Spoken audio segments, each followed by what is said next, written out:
Et bienvenue dans cette nouvelle vidéo du média Vivre du Sport, donc le média qui vous aide, qui aide les éducateurs sportifs, animateurs sportifs et les clubs et les associations à vivre durablement du sport. Dans ce nouvel épisode de la série Objectif Sponsoring, on va parler aujourd'hui des méthodes commerciales et des cas pratiques pour les clubs amateurs.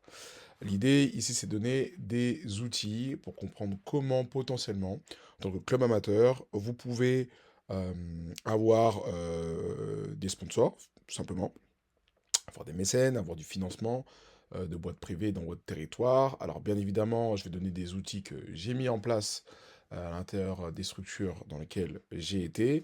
Ensuite, après, derrière, à vous de tester ça au quotidien et avec vos formules pour voir quel est le meilleur levier à en tirer.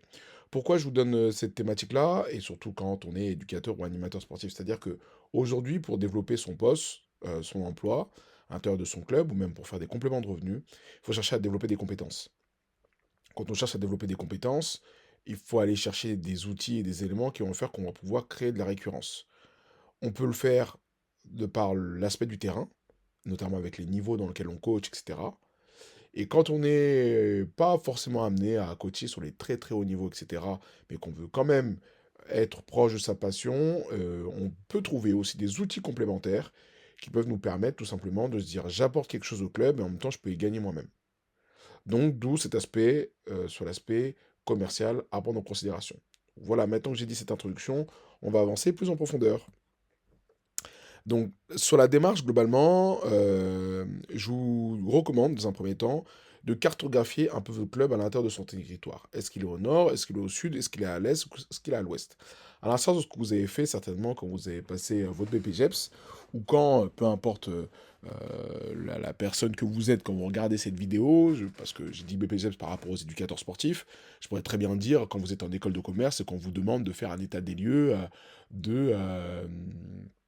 on vous demande de faire un exposé sur une entreprise, par exemple. Vous devez la situer dans son territoire et qu'est-ce qui a fait qu'elle a pu grandir et s'attacher à son écosystème, à sa zone de chalandise, pour pouvoir derrière y tirer un maximum de valeur, tout simplement.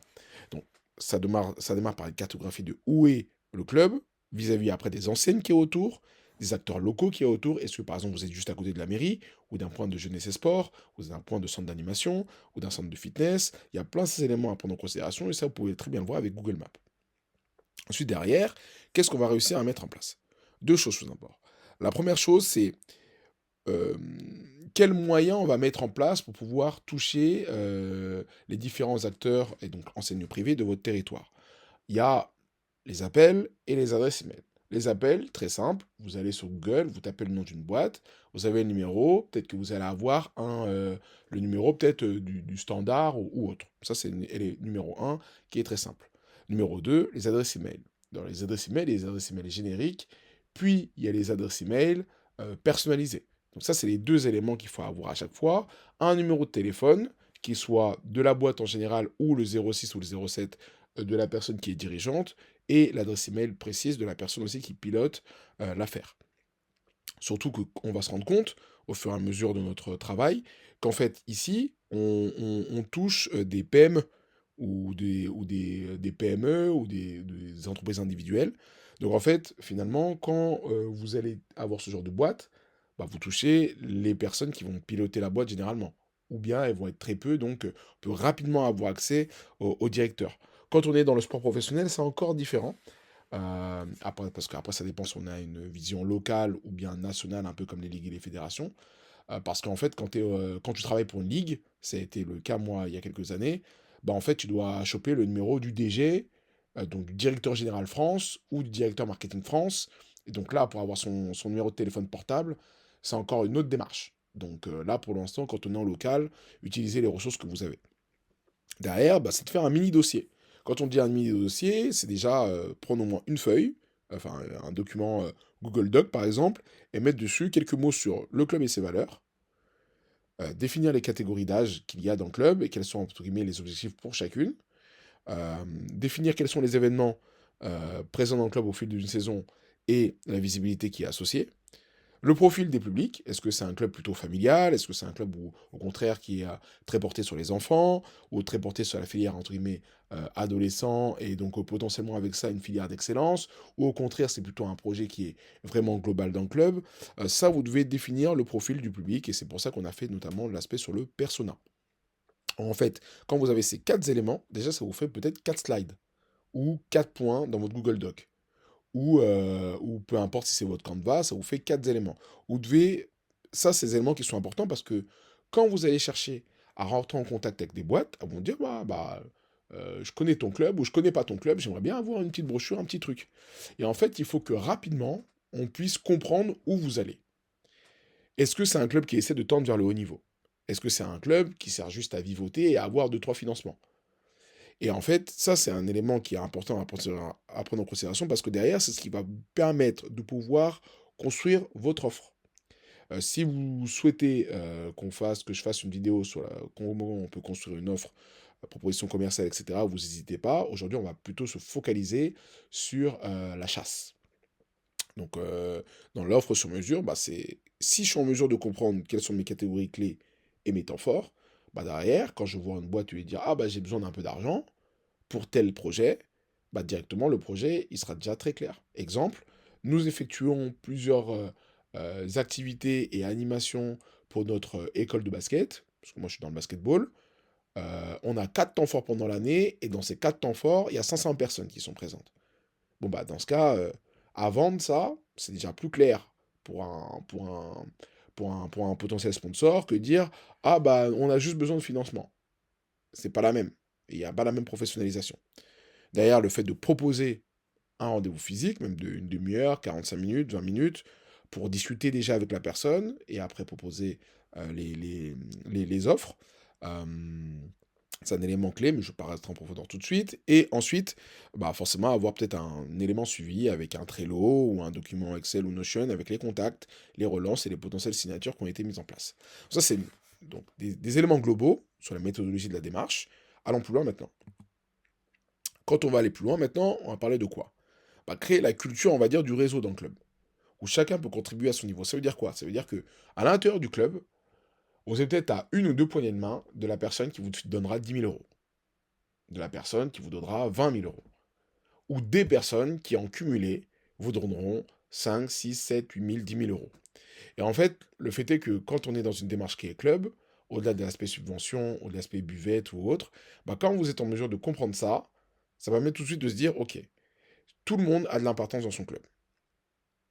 Parce que chacun est en mesure ou d'ouvrir une porte ou de te recommander à quelqu'un. Chacun peut donner de sa force ou de son savoir-faire, que ce soit en numéraire, du coup avec de l'argent, ou bien en nature, peut-être en donnant un coup de main. Derrière, il y a des personnes qui vous aideront à l'intérieur de votre club pour relayer l'opération ou proposer une mise en relation pertinente. Mais qu'est-ce que ça veut dire tout ça dans une process commercial? Ils ont dit aujourd'hui dans un club amateur. Quand on dit ouvrir une porte à quelqu'un, si on sait précisément ce que vous voulez, d'où la définition du projet en amont, on sera en mesure de se dire, lui ou elle, dans mon entourage, a de la sensibilité pour ça, donc ce serait bien que tu ailles le voir. Et ensuite, cette personne peut-être que vous allez rencontrer, si elle vous dit, moi, ça ne me dérange pas de faire un don à une hauteur X ou Y, tant mieux. Est-ce qu'il y a besoin de contrepartie ou pas? Ça, c'est à discuter. Mais en tout cas, ça peut être un premier élément de se dire que sans effort, vous avez déjà commencé à pouvoir renflouer les caisses du club ou à pouvoir commencer à créer du levier. D'ailleurs, sur le fait de relayer l'opération, il y a des personnes qui seront dans ce processus commercial, et pour moi, ça à prendre en considération dans un club amateur. Euh, du coup, dans les X milliers d'associations qui y a en France, relayer une opération, ça veut dire qu'une personne va vous dire, je ne peux pas te donner d'argent peut-être en tant que tel maintenant. Par contre, j'ai la capacité avec mes réseaux de pouvoir toucher X nombre de personnes, X milliers de personnes, X centaines de personnes. Donc en fait, ce serait bien qu'on travaille ensemble quand même. Tu ne vas pas y gagner tout de suite, mais avec l'effet de réseau que ça va avoir, tu vas y gagner quand même. Ça, c'est des personnes à prendre en considération dans son process. Et vous allez voir après pourquoi.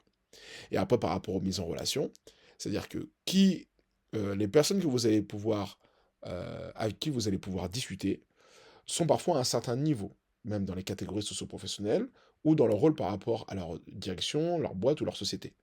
Un dirigeant de votre club est peut-être bénévole, et peut-être il va pas vous aider tout de suite par rapport à ses compétences, mais peut-être que vous connaissez quelqu'un qui est déjà le patron de la boîte du PME du coin, qui emploie 500 personnes, et qui, lui, peut avoir une sensibilité pour ce que vous souhaitez partager ou souhaitez faire par rapport à votre club. Le tissu territorial est une base très importante à prendre en considération, et que chacun dans un tissu territorial a sa sensibilité. Une démarche projet, une démarche commerciale, dans un club amateur, ne commence pas toujours par du démarchage net et pur et dur. Il faut commencer déjà, j'estime, par une sorte d'expérience. Je vous dis un exemple, c'est que dans une zone rurale, il y a souvent des bois qui sont logistiques ou industriels. Qu'est-ce que ça coûte aujourd'hui pour un club de pouvoir se dire, nous, quand on fait un stage de basket, ou un stage de football ou autre, on est en mesure de se dire que une fois dans la semaine, on va faire la visite de la boîte du coin.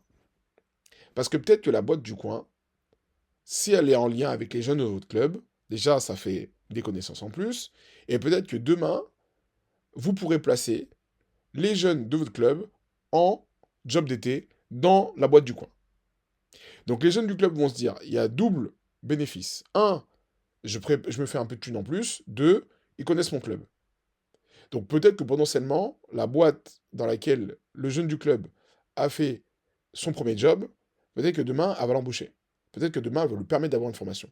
Et en fait, l'impact sportif que l'on a avec ce jeune-là, que vous avez dans votre club et que vous avez réussi à pouvoir accompagner dans la version professionnelle, va faire en sorte que demain, la boîte va se dire, tu m'as amené cet élément-là, bah moi j'ai envie de m'investir pour toi. Qu'est-ce que je peux faire? Et là, directement, la relation n'est plus la même. Allons plus loin maintenant. Maintenant, on va passer des actions prioritaires. Lever du love money, entre guillemets, et activer son réseau. On va cartographier les influenceurs du club. Alors, ça va être marrant. Quand on dit identifier les influenceurs du club, c'est identifier les personnes euh, euh, qu'on connaît. Qui connaît qui? Est-ce que la personne qui va m'aider à développer le réseau sponsoring dans le club, est-ce que c'est mon président? Est-ce que c'est mon manager général? Ou est-ce qu'au contraire, c'est le parent d'un petit? Quelles sont les personnes qui sont très investies au club? Les personnes qui vont venir filer un coup de main, qui sont toujours là avec le sourire, avec qui vous menez des bonnes discussions. Et en fait, ça veut dire que si vous connaissez déjà ces personnes-là, ou rapidement, vous êtes en mesure d'avoir une discussion avec eux, de voilà ma vision des choses par rapport à notre quête de vouloir trouver du financement. J'aimerais que tu m'aides, ou j'aimerais que tu me donnes quelques idées ou quelques conseils. Et ça veut dire qu'aussi, peut-être créer un petit formulaire, un petit Google Forms, à la diffusion des parents, des adhérents, avec quelles questions? Dans quel secteur travaillez-vous? Avez-vous une entreprise ou travaillez-vous dans une entreprise qui pourrait soutenir le projet local? Donc par exemple, je vais dire, ah bah, j'ai le parent d'un jeune qui est en U13 aujourd'hui, qui travaille dans une boîte qui est dans notre zone industrielle. Et à l'intérieur de sa boîte, il y a un projet où on peut soutenir les associations. Et donc du coup, il a proposé un dossier pour notre association. Donc du coup, boum, derrière, ça permet, pareil, d'activer des leviers financiers et d'activer des outils supplémentaires pour le club. Seriez-vous prêt à ouvrir une porte ou à recommander quelqu'un? Bon, si quelqu'un se dit, ah bah moi à l'intérieur de mon réseau, de mon téléphone portable, où j'ai un bon ami, hop, je le te recommande. Est-ce que je serais prêt au moins à le faire? Souhaitez-vous qu'on vous recontacte pour une rencontre dédiée? Je n'ai pas le temps aujourd'hui, mais j'estime que je peux te donner 20 minutes, 15 minutes, une demi-heure pour rapidement comprendre ce dont vous avez besoin au club. Et là, je parle beaucoup de ce que vous pouvez faire. Mais attention, le message doit passer comme une initiative de proximité pour développer le projet du club, d'où l'opération séduction. Et dans une opération séduction, comme ça, à l'inverse, si les personnes là vous répondent, les premières questions que vous allez devoir poser, au-delà de partager le projet de votre club, c'est de savoir potentiellement quelle est la réflexion de la personne en face de vous. Quelle est la réflexion de l'entreprise en face de vous. Qu'est-ce qu'elle veut faire? Est-ce qu'il y a un intérêt pour elle à investir dans votre club? Est-ce qu'elle pourra potentiellement aller un peu plus loin dans sa démarche? Et là, on va le voir dans cette opération de séduction, comment on va mener les choses. Dans un deuxième point, créer du narratif sur chaque catégorie. À quoi servent chacune de vos catégories? Bah, elles servent à ça. Sur chaque catégorie, on devrait avoir quelques mots ou quelques objectifs, au-delà de dire que c'est juste pour une labellisation fédérale. Non, non. C'est pourquoi on agit pour chaque catégorie. Parce qu'en fait, une boîte va pas seulement se dire, ah bah moi je donne au club et puis c'est tout. Peut-être qu'il y en a une, elle va dire, moi j'ai de l'affinité pour l'école l'école des tout petits. L'école de basket, l'école de foot, l'école de rugby. Il y en a, ils vont se dire, ah bah non, moi j'ai plus une sensibilité sur les catégories de 12 ou à 18 ans, parce que ils viennent consommer chez moi, ça me parle, c'est les petits du quartier, etc. Donc j'ai envie de m'investir pour eux. Il y en a d'autres qui vont se dire, ah non, moi je veux que la grande vitrine, je veux le basket ou le sport de haute performance, je veux aider par exemple pour l'insertion professionnelle, donc moi c'est les seniors qui me parlent. Donc déjà c'est en divisant les, le discours et la narrative, ça ne veut pas dire que vous allez faire 20 slides, mais peut-être que vous allez faire 2 slides par deux, deux diapos par catégorie ou par regroupement de catégories. Mais qu'au moins, si demain vous allez voir une personne, vous allez voir, si vous allez voir une auto-école demain, c'est pas la même chose que d'aller voir un opticien. C'est pas la même chose que d'aller voir le Intermarché, le Aldi du coin. C'est pas la même chose que d'aller voir une boîte de service à la personne. Pour les personnes âgées, aide de ménage à domicile, etc. Ce n'est pas la même chose. Donc créer un narratif fort et sincère par catégorie va permettre de se dire, soit je peux le vendre, mon paquet différemment, catégorie par catégorie, soit je peux au contraire pouvoir tout rassembler, de se dire, bah voilà, tu as un package global, mais par contre, voici à quoi ça ressemble et combien ça peut coûter. Créer un cercle de donateurs, un fonds de soutien à l'intérieur de votre club. Comment faire? Avec les différents niveaux de contribution environ. Alors, je donne les horizons qui sont liés au club amateur, parce que je vois déjà, ouais, mais dans ce sport professionnel, on fait comment? Là, c'est pas la thématique de la vidéo. Donc, voilà tout. Euh, on peut commencer par des tickets aux alentours, par exemple, de 500 à 1000 euros. Alors là, j'ai pas parlé des différences, mécénat, sponsoring, etc. Pour l'instant, c'est pas le but. Je vous ferai ça peut-être dans une prochaine vidéo. L'idée, c'est de savoir déjà si vous êtes en mesure de pouvoir débloquer des financements. Qu'est-ce que vous êtes en mesure de fournir potentiellement avec un prix de 500 à 1000 euros? Il y en a qui vont vous dire, ah, moi j'ai besoin de rien. Bah parfait, il n'y a pas de souci. Il y en a par contre qui vont vous dire, ah voici ce que je peux te donner, j'aimerais bien avoir ci ou ça, et vous êtes en mesure de dire, bah il y a des choses qui peuvent être reliées aux réseaux sociaux, à un partage de l'activité du partenaire. Exemple, un partenaire elle a donné X centaines d'euros et il se dit, ah bah moi, j'aimerais bien qu'une fois par an, je puisse partager mes offres commerciales auprès des jeunes du club. Auprès du club. Et ça veut dire que potentiellement, une fois par an, ça peut être dans un moment stratégique d'un point de vue économique. Exemple, là, il y a la rentrée des classes. Et il y a peut-être le intersport du coin qui se dit, ah bah moi, j'aimerais bien que tu dises à tous tes adhérents qu'ils ont moins de 10% chez moi. Ah bah super, ça veut dire que nous, quand on va partager le truc en début de saison, le moment où on donne toutes les informations, bah que les personnes qui vont aller faire leurs courses, boum, ils vont aller peut-être chez le commerçant du coin. Et notamment, un outil qui est supplémentaire à utiliser, c'est les newsletters. C'est un truc qui est sous-coté de la part des clubs. Sous-coté. Si vous avez au moins une base email, avec le temps, vous pouvez avoir, on l'a dit dans les précédents épisodes, des centaines et des milliers de personnes. Et le truc, c'est qu'en fait, d'un point de vue local, c'est hyper puissant. Quand on sait qu'un club, un, un- un- une,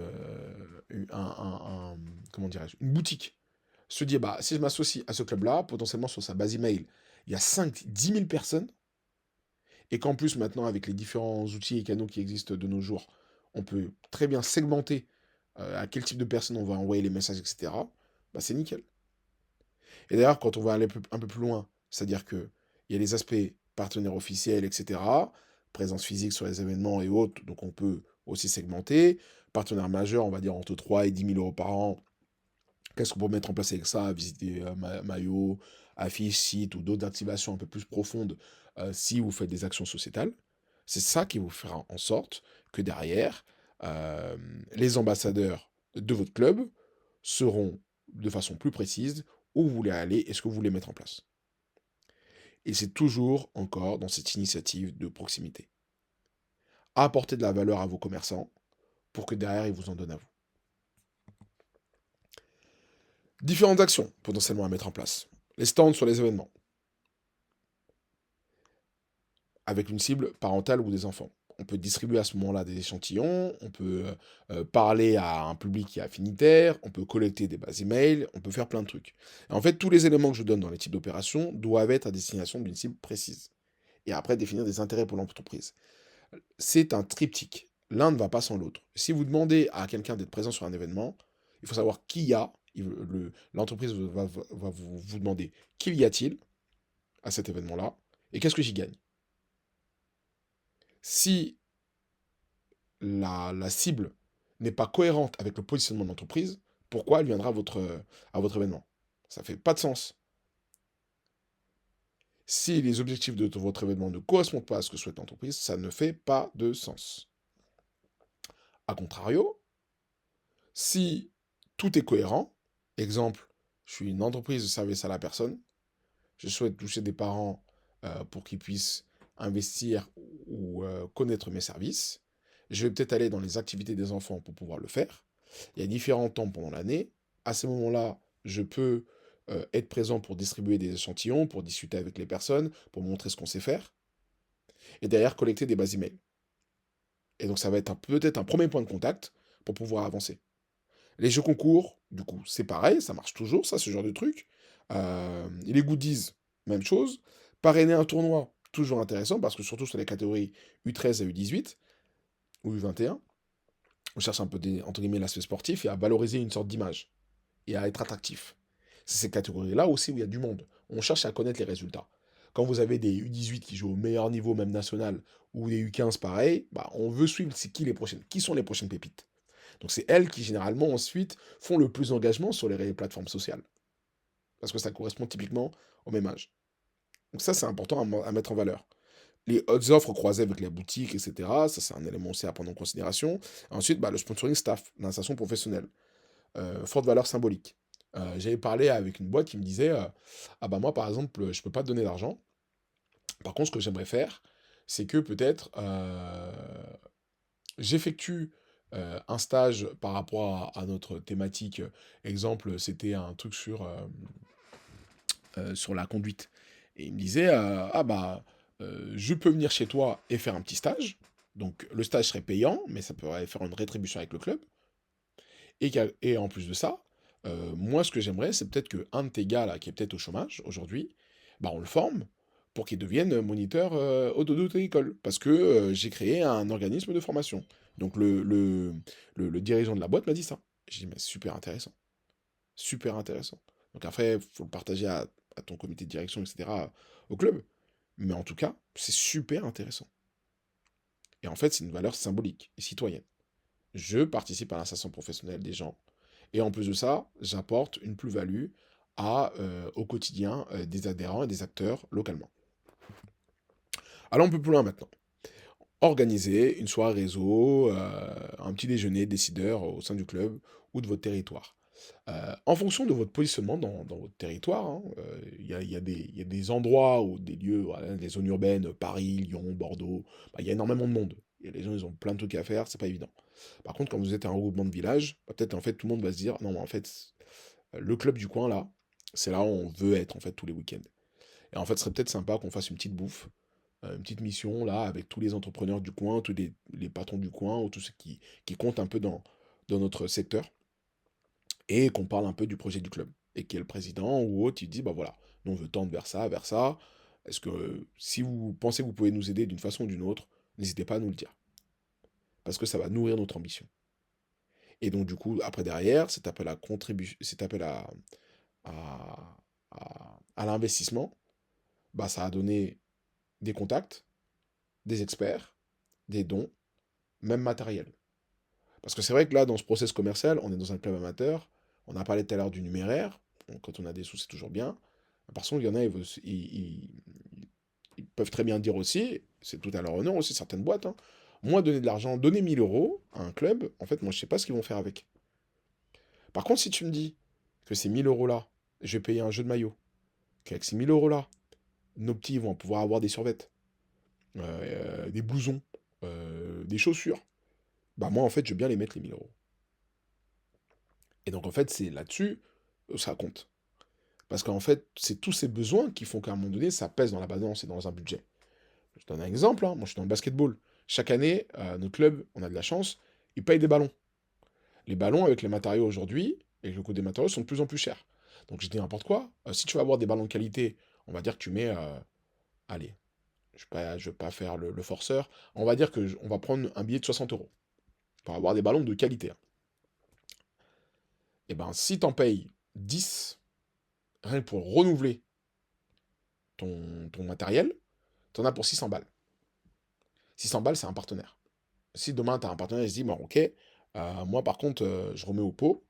Par contre, je veux aider au matériel, tout ça. Moi, je veux que ce soit pour les ballons, etc. Et que derrière, j'ai un petit poste, ou que ce soit un peu un remerciement. Bon, moi, ça me va. Donc, en fait, s'il y a un partenaire derrière qui met déjà 1200 et qui te dit, bah, moi, avec ces 1200, je sais que tu peux te payer 20 ballons. Ça fait peut-être 1200 balles de moins à dépenser pour le club. Qui va peut-être sortir chaque année et se dire, ah bah non, nous, on va repayer 20 ballons. Non, non, non, mais en fait, il y a le sponsor qui va te les prendre en considération. Donc, en fait, dans ta budgétisation, bah ça déjà, c'est ça en moins. Alors oui, il y a d'autres coûts à imputer, ok? Mais le but d'un club, on va le répéter, le but d'un club, notamment sur les clubs amateurs qui sont souvent des associations, c'est de finir à l'équilibre. Donc en fait, quand ils font du surplus, ça va être dépensé dans autre chose pour finir à l'équilibre à la fin. Donc il n'y a pas de profit en tant que tel. Ce profit doit être utilisé pour d'autres trucs. Donc de toute façon, à un moment donné, tout va compter dans ce processus-là. Allons plus loin maintenant. Il faut 1 à 2 personnes de référence qui sont responsables des partenariats. C'est des personnes qui doivent être capables de closer des deals. Pourquoi 1 ou 2 personnes? Alors, il n'y a rien de pire dans un club amateur quand tout le monde veut se mêler de tout et que personne ne fait rien.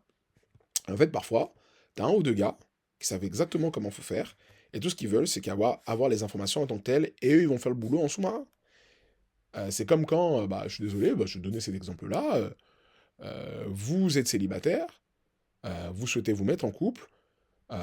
Et puis, en fait, vous en parlez à votre pote, et en fait, lui, c'est un bavard, donc il va en parler à tout le monde, et tu vas essayer de rencontrer quelqu'un qui te plaît, mais sauf qu'en fait, il a déjà balancé la rumeur. Non, il y a des personnes, à un moment donné, ils vont se dire, bah écoute, si on veut arriver à notre but profond, il faut en parler à cette personne-là, parce que cette personne-là a fait avancer les choses. Elle est moteur. Donc en fait, c'est une personne, il faut qu'elle ait une connaissance un peu globale du club, qu'elle sache en fait faire du lien un peu avec tout le monde, qui peut adapter son discours en fonction de l'interlocuteur. C'est une personne qui doit avoir l'habitude de parler tant aux entraîneurs, qu'aux parents, qu'aux enfants, qu'aux dirigeants de boîte. Elle n'a pas peur des chiffres. C'est pas quelqu'un qui va dire ah, mais si on demande 1000 euros, mais c'est trop cher. Mais non, non, c'est une personne qui vous répond comme ça, c'est pas la bonne personne. Ou du moins, si elle vous dit ouais, c'est trop cher, mais pourquoi? Qu'est-ce qu'il va y avoir? Quelle valeur on apporte aussi, nous en face? Donc, quelqu'un qui n'a pas vraiment peur des chiffres. Et après, derrière, quelqu'un qui est en mesure de comprendre les besoins potentiels du partenaire. Je vous ai dit, il y a ce que le club veut et peut apporter, mais aussi ce que veut aussi le partenaire. Et en fait, s'il n'y a pas cette relation de confiance, cette volonté d'avancer dans le même sens, ben, il n'y a pas de relation qui se font. Il n'y a pas de deal qui se font. Et en fait, cette capacité d'écoute, elle est encore plus importante même que la proposition commerciale que vous allez faire. Moi, je vais vous dire en tant que tel, hein, dans cette thématique-là, il y a des moments où j'ai avancé sur des deals sans partager ma présentation. Peut-être j'ai montré une slide. Parce qu'en fait, vu qu'on était dans la discussion, en posant des questions ouvertes, etc., différents types de questions, on pourra en parler peut-être à un autre moment, n'hésitez pas à me contacter si vous le souhaitez le faire, euh, si vous souhaitez que je mette en place ce genre de vidéo-là. Mais en fait, rien qu'en posant des questions, je fais le rendez-vous, mais je parle même pas. Je montre rien. Juste, ah, bah, qu'est-ce que vous attendez? Ah, machin, ok, bon. Bon, bah, nous, on est en mesure de faire ça, ça, ça. Bon, bah, d'accord.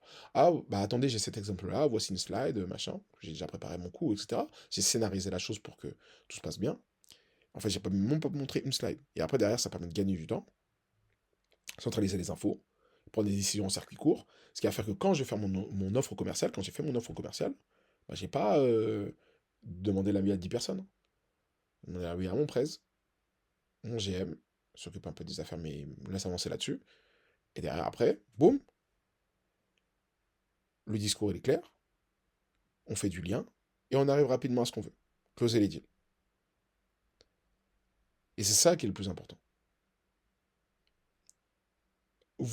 Si vous avez autour de vous des personnes qui sont capables de se dire, tiens, mon club il fait un super tour sur cette catégorie, euh, ce serait bien que tu rencontres mon président, ce serait bien que tu rencontres mon responsable des partenariats, bah, faites les liens directs et les gens vont faire le taf.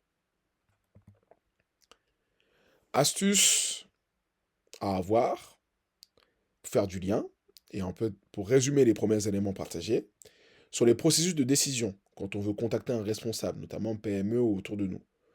Processus, en fonction de qui on arrive à toucher, à contacter rapidement, entre 1 et 3 mois. Si la personne, quand on dit 1 et 3 mois, c'est 1 mois, c'est vraiment histoire, vous avez fait un rendez-vous ou deux, assez rapidement, la personne a dit qu'elle était OK, elle était chaude, vous débrouillez pour faire un contrat, une convention ou autre rapidement, mettre en place les contreparties, et le deal il est fait, et le virement il est effectué. Point. Deuxième chose, ça va prendre un peu plus de temps, notamment sur les plus grosses boîtes qui ont des processus de décision un peu plus compliqués. Donc dans ce sens-là, c'est peut-être un message ou deux, de temps en temps, puis après il y a un premier comité de direction, deuxième, troisième réunion, visio, on discute un peu, il y a des questions. Mais ça par contre, quand on dit les 3 mois, c'est pas que 3 mois, c'est foutu. C'est que 3 mois, en fait, il y a des discussions ongoing. Donc quand c'est comme ça, il faut continuer le process, il ne faut pas presser les choses. Par contre, si vous voyez que vous relancez, vous relancez, vous relancez et qu'il n'y a rien, laisse tomber. Laisse tomber, frère. C'est pas mon moment. Et moi, j'ai bossé dans une mode à un moment donné. Ah, mais non, rappelle, on sait jamais. Non, rappelle pas, gros. Tu as rappelé et t'es pas dans ce qu'il faut. Tu vas te faire ghoster pour rien. Fais du forcing. Ça sert à rien. On passe à autre chose, passe à un autre prospect, tu vas mettre de la qualité dans ce que tu es capable de proposer. Ou bien ça veut dire que tu as un CRM, tu as un truc qui est net fixé, ou bien tu as un outil de veille qui fait que tu es au courant de ce que font les boîtes, etc. Point barre. Mais il ne faut pas inventer des trucs.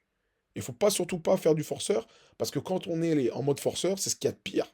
Parce que les mecs, après, vont se dire, non, mais lui, il n'est pas là pour les bonnes raisons. Je comprends pas pourquoi. Il force trop dans son approche. Et c'est bien de forcer le destin, mais à un moment donné, il y a entre forcer et harceler. Il faut faire attention à ça.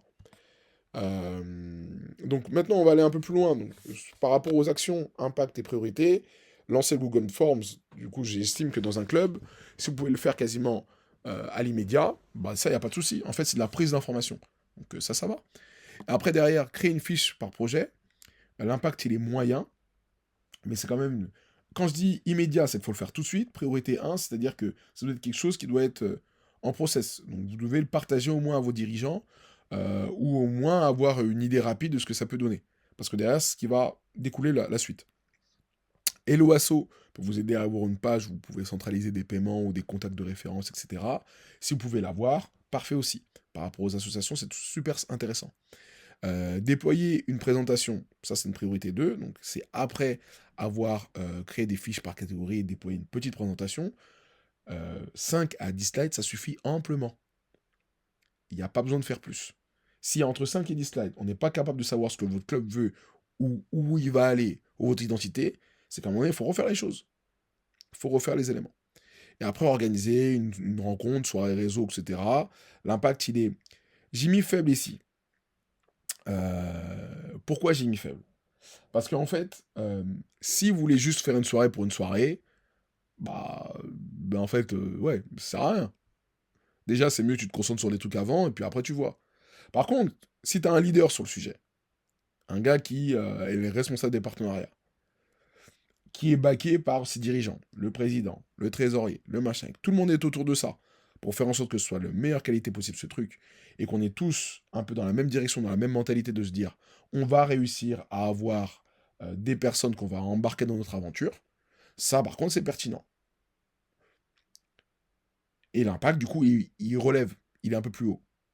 Par contre si c'est juste une soirée brunch, chill, machin, parce qu'on les connaît les clubs, on est à un moment donné, nous on veut bosser, on veut arriver à des impacts qui sont pertinents, donc si l'impact il est piloté, et pardon, le projet est piloté par quelqu'un qui est force de proposition, qui est moteur, oui. Est-ce que c'est une priorité tout de suite? Non. Il faut déjà commencer à faire le reste pour avoir les premiers financements, et ensuite ce sera un prochain processus. Et c'est ce que les clubs pro font très bien. De temps en temps, ils font leur déjeuner, machin. Mais par contre, il y a déjà un process ongoing par rapport à la process commerciale. Donc, voilà tout. Maintenant, dans le process commercial, offrir du sens et du réseau aux sponsors. Les petites entreprises, on va dire, quand je dis petites entreprises, ce n'est pas méchant. Voilà, je vous dis tout de suite, c'est juste, voilà. Par rapport à la localité, on va dire. Voilà tout. Ne cherche pas seulement de la visibilité. Parce que c'est vrai que ça me fait rire. Il y a certains clubs, sur leur page Instagram, ils ont 500 abonnés, d'accord. Et ils disent, ouais, de la visibilité. La visibilité de quoi? Il n'y a pas de visibilité là. Nous, ce qu'on veut, quand tu vas voir un commerçant, ce qu'il veut, c'est chiffre d'affaires, être associé à des acteurs de proximité, de la reconnaissance ou de l'engagement interne. Si, la visibilité, en fait, ça va se chercher quand tu as beaucoup de cash. Parce qu'en fait, les mecs ont dit, ouais, de la visibilité. Mais en fait, tu touches combien de personnes dans ton truc? Si tu as 500 abonnés et qu'en plus, tu as 3 likes, tu vas faire quoi avec ta visibilité? Non. Par contre, à l'inverse, c'est... J'ai peut-être 500 abonnés sur ma page Instagram, mais par contre, chaque année, je fais un événement où il y a 3000 personnes qui viennent. Ah, dans ce cas-là, c'est différent. Parce que cet aspect de visibilité, il est par rapport à un instant T, qui génère énormément de personnes. Donc du coup, ça peut me faire générer du chiffre d'affaires, c'est proche de chez moi, ça me parle, c'est reconnaissant parce que c'est un gros événement chez moi, et en plus, il y a potentiellement des employés qui pourront venir voir, etc., et kiffer, et être fiers du fait que la boîte sponsorise ou soit partenaire ou mécène de ce genre d'événement. Bénef. Donc pourquoi je vous dis chiffre d'affaires dans un premier temps, et pas seulement de la visibilité? Parce qu'en fait, quand tu vas aller voir un acteur et qu'il va se dire, non, en fait, si je m'associe à ton club, c'est parce que j'estime que tes adhérents, je ne les connais pas, et s'ils viennent chez moi, ils vont venir dépenser chez moi. Exemple, une boulangerie. Il y a une nouvelle boulangerie dans le coin, elle va se dire, non, en fait, moi, il n'y a personne qui me connaît. Par contre, si je m'associe à ce club-là, peut-être que je vais donner 500 balles pour que je sois un peu... j'ai un petit truc dans le club, mais qu'après, étant donné que dans ce club, il y a déjà 500 adhérents, bah en fait, je peux rentrer pendant l'année. Donc ça me va en termes de chiffre d'affaires. Tout ce qui est proximité. Parce qu'il il y a des boîtes qui cherchent justement à avoir des bons liens avec leur mairie. Pardon, des boîtes qui vont chercher à avoir des bons liens notamment avec leur mairie. Et qui vont se dire, bah tu vois, je soutiens le club du coin. Donc est-ce que tu peux pas m'aider par rapport à mes trucs de subvention, de budget, d'appel d'offres, etc. Ah ouais, parce que c'est à prendre en considération aussi. La reconnaissance. Reconnaître que on fait du bon boulot. Il y a un bon artisan dans le coin. Ce bon artisan, il est lié au meilleur club du coin. Donc ouais, mais tu devrais aller chez lui. Ah, mais j'ai un problème là. Je fais des nouveaux travaux chez moi. J'ai besoin d'un plombier. Tu sais pas, tu... Mais lui, il bosse bien, lui. Lui, c'est un partenaire du club en plus. C'est un bon gars. Je te le recommande. Puis après, oui, bénef. L'engagement interne. Euh, Est-ce qu'il y a des employés qui aiment le sport, qui sont en mesure de se dire, bon, bah, pour notre business, ça peut faire du sens. Moi, j'ai un bon club à côté de chez moi, il est bien. Je pense que ça peut faire du sens que on s'y attelle. Et derrière, en plus, il y a un peu, le niveau il est un peu sympa et tout, donc c'est bien. Et donc, d'où des activations qui ont du sens, ça veut dire quoi? Ça veut dire des activations qui peuvent développer des ventes, accès à un partenaire à des rencontres régulières et privilégiées, et la possibilité d'intervenir aussi auprès des jeunes, comme je disais tout à l'heure, par rapport au métier et aux valeurs. Voici le premier élément. On va passer ensuite au deuxième élément sur le process commercial et les idées complémentaires pour valoriser le club comme un prestataire local dans une prochaine vidéo. Salut!